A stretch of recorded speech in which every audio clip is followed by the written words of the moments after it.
সংস্কার পরিষদে শপথ না নেওয়ায় বিএনপির প্রতি ডাকসুর উদ্বেগ। সংবিধান সংস্কার পরিষদের শপথ গ্রহণ থেকে বিএনপির নেতৃত্বাধীন জোট বিরত থাকায় গভীর উদ্বেগ প্রকাশ করেছে ঢাকা বিশ্ববিদ্যালয় কেন্দ্রীয় ছাত্র সংসদ ডাকসু। মঙ্গলবার ভিপি, জিএস ও এজিএস স্বাক্ষরিত এক বিবৃতিতে ডাকসু নেতারা বলেন, গণভোটে হ্যাঁ ভোটের সুস্পষ্ট বিজয়ের মাধ্যমে জনগণ সংস্কারের পক্ষে রায় দিয়েছে।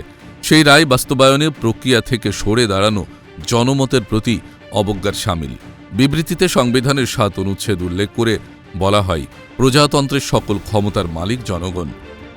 জুলাই সনদ ও পরবর্তী গণভোট ছিল সেই জনগণের অভিপ্রায়েরই প্রতিফলন। তাই সংবিধান সংস্কার পরিষদের শপথ একই সঙ্গে হওয়ার কথা থাকলেও বিএনপি নেতৃত্বাধীন জোট তা গ্রহণ না করায় নতুন সাংবিধানিক সংকটের আশঙ্কা তৈরি হয়েছে। ডাকসু নেতারা অবিলম্বে শপথ গ্রহণের আহ্বান জানিয়ে বলেন, জনগণের রায়কে সম্মান জানানোই গণতান্ত্রিক দায়িত্ব। অন্যথায় অন্তর্বর্তীকালীন সরকার বিচার ও নির্বাচন প্রক্রিয়ার বৈধতা নিয়ে প্রশ্ন উঠতে পারে। জুলাইয়ের আত্মত্যাগের কথা স্মরণ করে ডাকসু বলেন, দেশের স্থিতিশীলতা ও গণতান্ত্রিক অগ্রযাত্রার স্বার্থে এমন অচল অবস্থা কাম্য নয়।